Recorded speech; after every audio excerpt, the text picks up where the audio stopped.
میت کو غسل دینے والے کا غسل کرنا۔ ابو ہریرہ رضی اللہ عنہ سے مروی ہے کہ رسول اللہ صلی اللہ علیہ وسلم نے فرمایا، جس نے کسی میت کو غسل دیا تو وہ غسل کرے، اور جو میت کو اٹھائے تو وہ وضو کرے۔ یہ روایت صحیح ہے، ابو داود۔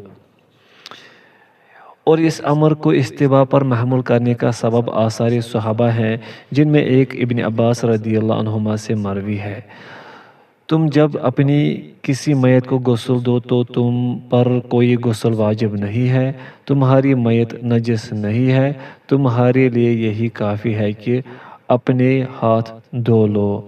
السنن الکبریٰ للبیہقی۔ یہ اثر صحیح ہے۔ اس کی تفصیل پہلے جن مواقع پر وضو کرنا مستحب ہے کے تحت عنوان میت اٹھانے سے میں گزر چکی ہے۔ حاشیہ مکمل ہوا۔ احرام کے لیے سیدنا زید بن ثابت رضی اللہ عنہ سے مروی ہے، انہوں نے دیکھا کہ نبی صلی اللہ علیہ وسلم نے احرام کے لیے اپنے پہلے کپڑے اتار دیے اور غسل فرمایا۔ یہ روایت صحیح ہے، جامع ترمذی۔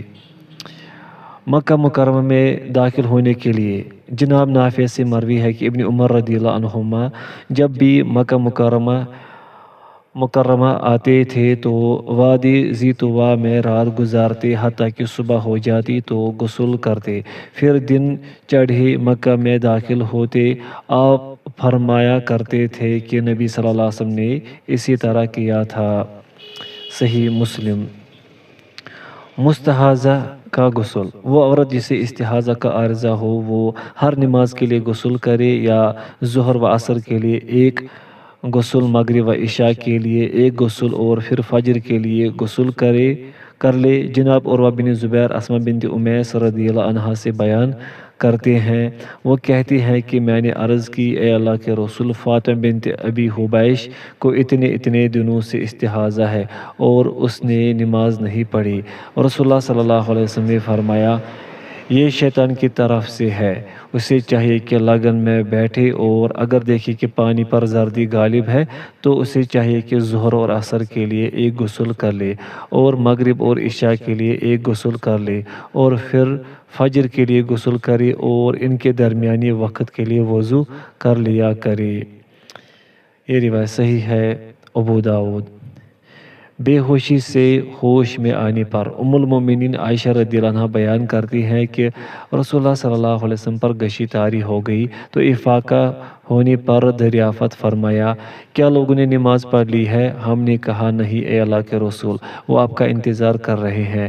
آپ نے فرمایا میرے لیے ٹب میں پانی رکھو، چنانچہ ہم نے رکھ دیا۔ آپ نے غسل فرمایا، پھر اٹھنا چاہا مگر بے ہوشی طاری ہو گئی، پھر افاقہ ہوا تو پوچھا، کیا لوگوں نے نماز پڑھ لی ہے؟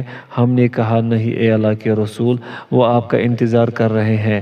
آپ نے فرمایا میرے لیے ٹب میں پانی رکھو، پھر آپ نے غسل فرمایا، پھر اٹھنے لگے تو آپ پر پھر بے ہوشی طاری ہو گئی۔ افاقہ ہونے پر پھر دریافت فرمایا، کیا لوگوں نے نماز پڑھ لی ہے؟ ہم نے کہا نہیں، وہ آپ کا انتظار کر رہے ہیں اے اللہ کے رسول۔ پھر آپ نے ابوبکر رضی اللہ عنہ کو نماز پڑھانے کا حکم ارسال فرمایا۔ صحیح البخاری و صحیح مسلم۔ کسی مشرک کو دفن کرنے پر سیدنا علی رضی اللہ عنہ سے مروی ہے کہ وہ نبی صلی اللہ علیہ وسلم کے پاس آئے اور خبر دی کہ ابو طالب فوت ہو گئے ہیں۔ آپ نے فرمایا جاؤ اور انہیں مٹی میں دبا آؤ۔ علی رضی اللہ عنہ نے کہا وہ مشرک مرے ہیں۔ آپ نے فرمایا جاؤ اور ان کو مٹی میں دبا آؤ۔ جب میں دفن کر کے واپس آیا تو آپ نے مجھے حکم دیا غسل کر لو۔ یہ روایت صحیح ہے، ابو داود۔ ہر ہم بستری کے بعد ابو رافع رضی اللہ عنہ سے مروی ہے کہ ایک رات نبی صلی اللہ علیہ وسلم اپنی سب ازواج مطہرات کے پاس گئے اور ہر ایک کے ہاں غسل فرمایا۔ کہتے ہیں کہ میں نے عرض کی، اے اللہ کے رسول، آپ نے ایک ہی غسل کیوں نہ کر لیا؟ آپ نے فرمایا یہ بہت بہتر، بہت عمدہ اور زیادہ پاکیزگی کا باعث ہے۔ یہ روایت حسن ہے، ابو داود۔ غسل کی چند فروعات۔ پوائنٹ فرسٹ، مردوں کے لیے جائز ہے کہ گھر سے باہر حمام میں باپردہ ہو کر اور چادر باندھ کر غسل کر لے۔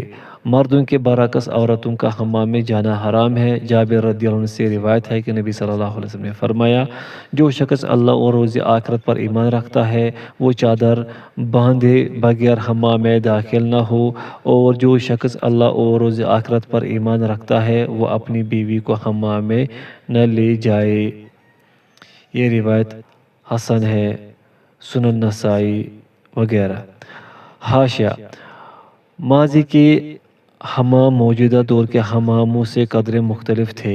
ایک عمارت جس میں قدرتی طور پر یا مصنوعی طریقے سے گرم پانی موجود ہوتا۔ عمارت کے بھی مختلف حصے گرم اور گرم ترتیب سے ہوتے تھے۔ مریض اور دوسرے لوگ یہاں کے گرم پانی والے تالاب سے غسل کے لیے آتے تھے۔ عورتوں کے حوالے سے موجودہ حماموں کا حکم بھی گزشتہ حماموں کا ہے۔ عبدالولی۔ حاشیہ مکمل ہوا۔ ابو ایوب انصاری رضی اللہ عنہ سے روایت ہے کہ رسول اللہ صلی اللہ علیہ وسلم نے فرمایا، جو شخص اللہ اور آخرت کے دن پر ایمان رکھتا ہے اسے چاہیے کہ اپنے ہمسائے کی عزت کرے، اور جو شخص اللہ اور آخرت کے دن پر ایمان رکھتا ہے وہ چادر باندھے بغیر حمام میں داخل نہ ہو، اور جو شخص اللہ اور آخرت کے دن پر ایمان رکھتا ہے اسے چاہیے کہ اچھی بات کرے یا خاموش رہے، اور تمہاری عورتوں میں سے جو اللہ اور آخرت کے دن پر ایمان رکھتی ہے وہ حمام میں داخل نہ ہو۔ یہ روایت صحیح ہے۔ ابن حبان۔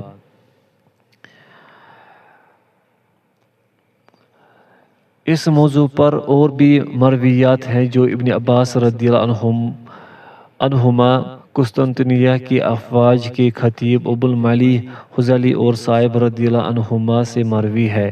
ان کی تخریج ہماری تالیف ارشاد الامہ الی فقہ الکتاب والسنہ میں ملاحظہ کی جا سکتی ہے۔ پوائنٹ سیکنڈ، وضو غسل میں داخل ہے۔ جابر بن عبداللہ رضی اللہ عنہما سے روایت ہے کہ اہل طائف نے نبی صلی اللہ علیہ وسلم سے دریافت کیا، ہماری سرزمین بہت ٹھنڈی ہے، لہٰذا ہمیں غسل جنابت کس قدر کافی ہے؟ آپ نے فرمایا، میں تو اپنے سر پر 3 لپ پانی ڈالتا ہوں۔ صحیح مسلم۔ اور ام المومنین عائشہ رضی اللہ عنہا فرماتی ہیں کہ رسول اللہ صلی اللہ علیہ وسلم غسل کے بعد وضو نہیں کرتے تھے۔ یہ روایت صحیح ہے۔ ابو داود وغیرہ۔ محدث البانی رحمہ اللہ فرماتے ہیں، ان دونوں حدیثوں سے ثابت ہوتا ہے کہ آپ صلی اللہ علیہ وسلم اس غسل کے بعد نماز پڑھ لیا کرتے تھے جس کے شروع میں آپ نے وضو نہیں کیا ہوتا تھا، اور نہ غسل کے بعد ہی۔ تمام المنہ۔ تیمم کا بیان۔ تیمم مشروع ہونے کی دلیل اللہ عز و جل کا فرمان ہے، وَإِن كُنتُم مَرْضَىٰ أَوْ عَلَىٰ سَفَرٍ أَوْ جَاءَ أَحَدٌ مِّنكُم مِّنَ الْغَائِطِ أَوْ لَامَسْتُمُ النِّسَاءَ فَلَمْ تَجِدُوا مَاءً فَتَيَمَّمُوا صَعِيدًا طَيِّبًا فَامْسَحُوا بِوُجُوهِكُمْ وَأَيْدِيكُمْ مِنْهُ۔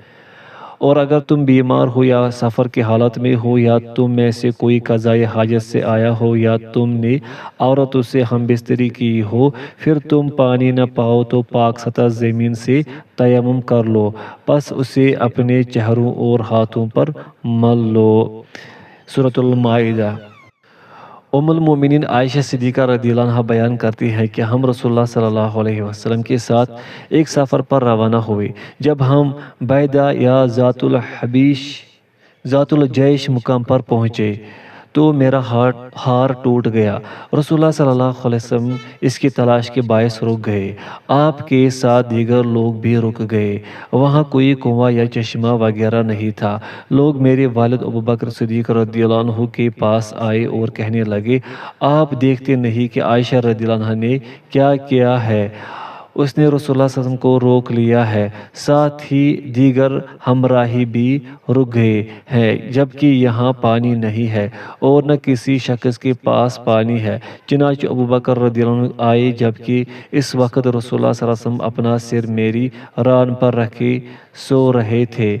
میرے والد کہنے لگے تو نے رسول اللہ صلی اللہ علیہ وسلم اور دیگر لوگوں کو روک رکھا ہے، حالانکہ اس جگہ پانی نہیں ہے اور نہ لوگوں میں سے کسی کے پاس پانی ہے۔ چنانچہ وہ مجھ پر بہت خفا ہوئے اور جو کہنا تھا کہا اور میرے پہلو میں اپنے ہاتھ سے کچوکے بھی دینے لگے، مگر رسول اللہ صلی اللہ علیہ وسلم کے محو خواب ہونے اور میرے زانوں پر آپ کے سر مبارک ہونے کے احساس نے مجھے حرکت کرنے سے روک رکھا۔ بالآخر جب صبح ہوئی اور رسول اللہ صلی اللہ علیہ وسلم بیدار ہوئے تو پانی نہ ملا، تو اللہ تعالیٰ نے تیمم کی آیت نازل فرمائی اور لوگوں نے تیمم کیا۔ جناب اسید بن خدیر رضی اللہ عنہ بول اٹھے، اے آل ابو بکر، یہ تمہاری محض پہلی برکت نہیں ہے، الغرض جب ہم نے اپنا اونٹ اٹھایا جس پر میں سوار تھی تو ہمیں ہار اس کے نیچے سے مل گیا۔ صحیح البخاری و صحیح مسلم۔ حاشیہ: اس حدیث مبارک سے اس مشہور انعام مغالطے کی کامل تردید ہو جاتی ہے کہ رسول اللہ صلی اللہ علیہ وسلم کو علم غیب تھا۔ حقیقت اس کے خلاف ہے۔ عالم الغیب صرف اللہ وحدہ لا شریک ہی ہے، اس کے علاوہ کسی کو علم غیب نہیں۔ رسول اللہ صلی اللہ علیہ وسلم، صحابہ کرام یا اولیاء اعزاء میں سے کوئی بھی علم غیب پر مطلع نہیں تھا۔ ہاں، انبیاء کرام علیہ السلام کو گاہے بگاہے غیب کی خبروں میں سے صرف وہی بات القاء کر دی جاتی تھی جو خود اللہ تعالیٰ ان پر منکشف فرمانا چاہتا تھا۔ مترجم۔ حاشیہ مکمل ہوا۔ وہ اسباب جن کے باعث تیمم کرنا جائز ہے۔ جب آدمی پانی کے استعمال سے قاصر ہو تو وہ تیمم کر سکتا ہے۔ مثلاً آس پاس کہیں پانی موجود ہی نہ ہو یا کسی بیماری کے باعث استعمال نہ کر سکتا ہو کہ اس سے ضرر و اذیت بڑھ جائے گی، یا بہت زیادہ سردی ہو جس میں پانی کے استعمال سے نقصان کا اندیشہ ہو۔ عمران بن حسین رضی اللہ عنہما سے مروی ہے کہ ہم رسول اللہ صلی اللہ علیہ وسلم کے ساتھ سفر میں تھے کہ آپ نے لوگوں کو نماز پڑھائی۔ بعد میں دیکھا کہ ایک آدمی الگ بیٹھا ہے۔ آپ نے دریافت فرمایا، اے فلاں، کیا وجہ ہے کہ تم نے لوگوں کے ساتھ نماز نہیں پڑھی؟ اس نے کہا کہ میں جنابت سے ہوں اور یہاں پانی نہیں ہے۔ آپ نے فرمایا، سطح زمین سے کام لو، تمہیں یہی کافی ہے۔ صحیح البخاری۔ جابر رضی اللہ عنہ بیان کرتے ہیں کہ ہم ایک سفر میں نکلے تو ایک آدمی کو پتھر لگا جس سے اس کا سر زخمی ہو گیا، پھر اس سے احتلام بھی ہو گیا۔ اس نے اپنے ساتھیوں سے پوچھا کہ کیا میرے لیے تیمم کی رخصت ہے؟ انہوں نے کہا، تم پانی استعمال کرنے پر قادر ہو، اس لیے تمہارے لیے کوئی رخصت نہیں۔ چنانچہ اس نے غسل کر لیا، جس کے نتیجے میں وہ فوت ہو گیا۔ جب ہم رسول اللہ صلی اللہ علیہ وسلم کے پاس آئے اور آپ کو اس کی وفات کی خبر دی تو آپ نے فرمایا، انہوں نے اسے مار ڈالا، اللہ انہیں ہلاک کرے۔ جب انہیں مسئلہ معلوم نہ تھا تو پوچھ کیوں نہ لیا؟ کمزوری بے علمی کی شفا پوچھ لینے میں ہے۔ یہ روایت حسن ہے، ابو داؤد وغیرہ۔ جناب عمر بن عاص رضی اللہ عنہ سے مروی ہے کہ جب مجھے غزوہ ذات السلاسل میں روانہ کیا گیا تو ایک انتہائی سرد رات میں مجھے احتلام ہو گیا۔ مجھے ڈر لگا کہ اگر میں نے غسل کیا تو مر جاؤں گا، چنانچہ میں نے تیمم کیا اور اپنے ساتھیوں کو فجر کی نماز پڑھا دی۔ جب ہم واپس رسول اللہ صلی اللہ علیہ وسلم کی خدمت میں آئے تو صحابہ کرام نے یہ بات رسول اللہ صلی اللہ علیہ وسلم کو بتائی۔ آپ نے فرمایا، اے عمر، تو نے اپنے ساتھیوں کو جنابت کی حالت میں نماز پڑھائی تھی؟ میں نے عرض کی، مجھے اللہ عز و جل کا یہ فرمان یاد آیا تھا، وَلَا تَقْتُلُوا أَنفُسَكُمْ إِنَّ اللَّهَ كَانَ بِكُمْ رَحِيمًا، اور تم اپنے آپ کو قتل نہ کرو، بے شک اللہ تم پر بہت رحم کرنے والا ہے۔ سورۃ النساء آیت نمبر 29۔ تو میں نے تیمم کیا اور نماز پڑھا دی۔ اس پر رسول اللہ صلی اللہ علیہ وسلم ہنس پڑے اور کچھ نہیں کہا۔ یہ روایت صحیح ہے، ابو داؤد۔ الصعید کا مفہوم صاحب لسان العرب لکھتے ہیں کہ الصعید سے مراد زمین ہے۔ یہ بھی کہا جاتا ہے کہ اس سے مراد ہے پاک زمین۔ ایک قول یہ ہے کہ ہر پاک مٹی کو صعید کہا جاتا ہے۔ قرآن مجید میں ہے، فتیمموا صعیدا طیبا، پاک سطح زمین کا قصد کرو۔ ابو اسحاق کہتے ہیں الصعید سے مراد سطح زمین ہے اور انسان کے ذمہ یہی ہے کہ سطح زمین پر اپنے ہاتھ مار لے، یہ خیال کیے بغیر کہ وہاں مٹی ہے یا نہیں، کیونکہ صعید کی معنی مٹی نہیں ہے بلکہ سطح زمین کو صعید کہتے ہیں، وہ مٹی ہو یا کچھ اور۔ بالفرض اگر زمین ساری کی ساری پتھر ہی ہو اور وہاں مٹی نہ ہو اور تیمم کرنے والا اگر اپنے ہاتھ انہیں پتھروں پر مار کر اپنے چہرے پر پھیر لے تو یہی اس کے لیے طہارت کا ذریعہ ہوگا۔ تیمم کا طریقہ۔ عمار بن یاسر رضی اللہ عنہما سے مروی ہے کہ نبی صلی اللہ علیہ وسلم نے تیمم کے بارے میں فرمایا، دونوں ہاتھوں کو زمین پر ایک بار مارا جائے، چہرے اور دونوں ہتھیلیوں کے لیے۔ یہ روایت صحیح ہے، ابو داؤد وغیرہ۔ جناب عبد الرحمن بن ابزار رضی اللہ عنہ کہتے ہیں کہ ایک شخص عمر بن خطاب رضی اللہ عنہ کے پاس آیا اور کہنے لگا کہ میں جنبی ہو گیا اور مجھے پانی دستیاب نہیں ہوا۔ یہ سن کر عمار بن یاسر رضی اللہ عنہما نے عمر بن خطاب رضی اللہ عنہ سے کہا، کیا آپ کو یاد نہیں کہ میں اور آپ سفر میں تھے، دونوں جنبی ہو گئے، چنانچہ آپ نے نماز نہیں پڑھی تھی مگر میں نے زمین پر لوٹنی لگائی تھی اور پھر نماز پڑھ لی تھی۔ پھر میں نے نبی صلی اللہ علیہ وسلم کی خدمت میں یہ بات عرض کی تو آپ نے فرمایا تھا، تمہیں تو بس اس طرح کا عمل کرنا کافی تھا، اور آپ نے اپنی دونوں ہتھیلیاں زمین پر ماری، ان میں پھونک ماری اور انہیں اپنے چہرے اور دونوں ہتھیلیوں ہاتھوں پر پھیر لیا۔ صحیح البخاری و صحیح مسلم۔ تیمم کے لیے دیوار پر ہاتھ مارنا جائز ہے۔ جناب اعرج رحمہ اللہ روایت کرتے ہیں کہ میں نے ابن عباس رضی اللہ عنہما کے آزاد کردہ غلام عمیر کو یہ کہتے ہوئے سنا، میں اور عبداللہ بن یسار جو ام المومنین میمونہ رضی اللہ عنہ کے آزاد کردہ غلام تھے، ابو جحیم بن حارث بن سما انصاری رضی اللہ عنہ کے ہاں گئے تو انہوں نے بتایا کہ رسول اللہ صلی اللہ علیہ وسلم جمل کنویں کی جانب سے آ رہے تھے، تو آپ کو ایک آدمی ملا، اس نے آپ کو سلام کیا تو آپ نے اسے جواب نہیں دیا حتیٰ کہ آپ ایک دیوار کی طرف آئے اور اپنے چہرے اور ہاتھوں کا مزہ کیا، پھر اس کے سلام کا جواب دیا۔ صحیح البخاری و صحیح مسلم۔ وہ امور جن سے تیمم ٹوٹ جاتا ہے، وہ تمام چیزیں جن سے وضو ٹوٹ جاتا ہے ان سے تیمم بھی ٹوٹ جاتا ہے۔ مزید یہ کہ جس کے پاس پہلے پانی نہیں تھا اگر اسے مل جائے یا جو پانی استعمال کرنے سے عاجز تھا وہ پانی استعمال کرنے کے قابل ہو جائے تو پھر اس کا تیمم باقی نہیں رہتا۔ اس سے پہلے حالت تیمم میں جو نمازیں وہ پڑھ چکا ہو وہ سب صحیح ہوتی ہیں، انہیں دہرانے کی کوئی ضرورت باقی نہیں رہتی۔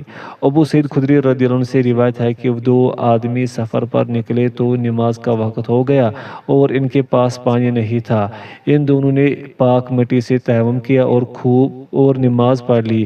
پھر ایسا ہوا کہ ابھی نماز کا وقت باقی تھا کہ انہیں پانی مل گیا، ان میں سے ایک نے وضو کر کے نماز دہرا لی اور دوسرے شخص نے نہیں دہرائے۔ پھر وہ دونوں رسول اللہ صلی اللہ علیہ وسلم کی خدمت میں آئے اور اپنا یہ واقعہ گوش گزار کیا تو آپ نے اس شخص سے جس نے نماز نہیں دہرائی تھی فرمایا، تم نے سنت پر عمل کیا اور تمہاری نماز کافی رہی، اور جس نے وضو کر کے نماز دہرائی تھی اس سے فرمایا تمہیں دوگنا ثواب ہے۔ یہ روایت صحیح ہے، ابو داؤد وغیرہ۔ پانی میسر نہ ہونے پر ہم بستری کی رخصت۔ ابو ذر رضی اللہ عنہ کہتے ہیں کہ ایک دفعہ مدینہ منورہ کی فضا آب و ہوا میرے لیے ناموافق ہوئی تو رسول اللہ صلی اللہ علیہ وسلم نے مجھے بادیہ میں اونٹوں میں چلے جانے کا حکم دیا، چنانچہ میں وہاں رہا۔ پھر میں آپ کی خدمت میں آیا اور عرض کی ابو ذر ہلاک ہو گیا۔ آپ نے پوچھا کیا ہوا؟ میں نے عرض کی کہ مجھے جنابت لاحق ہوتی ہے اور مجھے آس پاس کہیں پانی بھی نہیں ملتا۔ آپ نے فرمایا، پاک سطح زمین اس شخص کے لیے طہارت ہے جو پانی نہ پائے خواہ 10 سال گزر جائے۔ یہ روایت صحیح ہے، ابو داؤد وغیرہ۔ پٹی پر مسح کرنے کا حکم۔ جسے کوئی زخم لگا ہو یا ہڈی ٹوٹ گئی ہو اور اس پر پٹی وغیرہ باندھی ہو تو اس جگہ کا دھونا ساکت ہے اور اس جگہ کا مسح یا تیمم بھی نہیں ہے۔ امام ابن حزم فرماتے اس کی دلیل اللہ تعالیٰ کا یہ فرمان ہے لا یکلف اللہ نفسا الا وسعها، اللہ کسی کو اس کی برداشت سے بڑھ کر تکلیف نہیں دیتا۔ سورۃ البقرہ آیت نمبر 286۔ اور رسول اللہ صلی اللہ علیہ وسلم کا ارشاد ہے جب میں تمہیں کسی بات کا حکم دوں تو بقدر استطاعت اس پر عمل کرو۔ صحیح البخاری و صحیح مسلم۔ ہر وہ بات جس سے انسان عاجز ہو قرآن و سنت کے روح سے وہ اس کا مکلف نہیں الا کہ شریعت اس کے بدلے کوئی حکم دے، اور شریعت صرف قرآن اور سنت سے ثابت ہوتی ہے۔ جس زخم کو دھونا ناممکن ہو یا اس پر پٹی بندھی ہو تو قرآن و سنت میں اسے دھونے کے بجائے اس پر مسح کا کوئی حکم نہیں ہے، پس مسح اس سے ساکت ہے۔ پٹی یا پلستر پر مسح کے دلائل ضعیف ہیں۔ ابن عمر رضی اللہ عنہما سے جو روایت آئی ہے کہ نبی صلی اللہ علیہ وسلم پٹیوں پر مسح کیا کرتے تھے وہ ضعیف ہے۔ سنن ابن ماجہ وغیرہ۔ اسی طرح وہ روایت جس میں علی رضی اللہ عنہ فرماتے ہیں میری ایک کلائی ٹوٹ گئی تو میں نے اس بارے میں رسول اللہ صلی اللہ علیہ وسلم سے دریافت کیا تو آپ نے مجھے پٹیوں پر مسح کا حکم دیا، وہ بھی ضعیف ہے۔ ابن ماجہ وغیرہ۔ اس اندیشے سے کہ وقت نکلا جا رہا ہے تیمم جائز نہیں۔ علامہ البانی رحمہ اللہ فرماتے ہیں شریعت میں نص قرآن سے ثابت ہے کہ جب پانی نہ ہو تو آدمی تیمم کر سکتا ہے۔ اس میں سنت مطہرہ نے یہ اضافہ کر دیا ہے کہ اگر کوئی بیمار ہو یا سخت سردی کے باعث پانی کا استعمال مضر ہو تو اس صورت میں بھی تیمم کیا جا سکتا ہے، مگر یہ کہیں ثابت نہیں کہ انسان پانی استعمال کرنے پر قادر ہونے کے باوجود تیمم کر لے۔ آخر اس کی کیا دلیل ہے؟ اگر کہا جائے کہ وقت نکل جانے کا خدشہ ہو تو تیمم کا جواز ہو سکتا ہے، مگر میں کہتا ہوں کہ یہ بات بالکل غلط ہے اور یہ عذر کوئی صحیح دلیل نہیں ہے، کیونکہ یہ شخص جسے وقت نکل جانے کا اندیشہ ہے دو حالتوں سے خالی نہیں، یا تو یہ اندیشہ اس کے اپنے عمل سستی اور غفلت کی وجہ سے لاحق ہوا ہے، یا اس میں اس کا کوئی اختیار نہ تھا، مثلا وہ سو گیا تھا یا بھول گیا تھا تو اس دوسری حالت میں اس کی نماز کا وقت ہی اس وقت شروع ہوا ہے جب وہ بیدار ہوا، یا اسے یاد آیا ہے تو اسے اسی وقت نماز ادا کر لینی چاہیے جیسے اسے حکم دیا گیا ہے۔ اس کی دلیل صحیح میں مروی ہے، نبی صلی اللہ علیہ وسلم کا فرمان ہے جو شخص نماز بھول گیا یا سویا رہا اس کا کفارہ یہی ہے کہ جب اسے یاد آئے پڑھ لے۔ صحیح مسلم۔ تو نہایت حکمت و دانائی کے مالک شارح حکیم نے اس معذور کے لیے اجازت روا رکھی ہے کہ وہ ایسے ہی نماز پڑھے جس طرح اسے حکم ہے، اپنے وضو یا غسل کے لیے پانی استعمال کرے، اس کے لیے وقت نکل جانے کا کوئی خطرہ نہیں ہے۔ پس معلوم ہوا کہ اس شخص کے لیے تیمم کرنا جائز نہیں۔ اس کے بارے میں شیخ الاسلام ابن تیمیہ رحمہ اللہ نے بھی یہی بات اختیار کی ہے، اور المسائل الماردینیہ میں لکھا ہوا ہے کہ جمہور کا یہی مذہب ہے۔ اور پہلی صورت میں بھی یہی بات ہے کہ وہ پانی استعمال کرے اور پانی استعمال کر کے نماز پڑھے، اگر بر وقت پڑھ لی تو بہتر، اور اگر وقت نکل گیا تو اپنے آپ کو ملامت کرے کیونکہ یہ اس کی اپنی کوتاہی کا نتیجہ ہے۔ یہی وہ بات ہے جس پر مجھے شرح صدر اور دلی اطمینان ہے، اگرچہ شیخ الاسلام اور بعض دوسرے بزرگ اسی قائل ہیں کہ تیمم کر کے نماز پڑھ لے۔ بعد میں نے شوکانی رحمہ اللہ کا مطالعہ کیا تو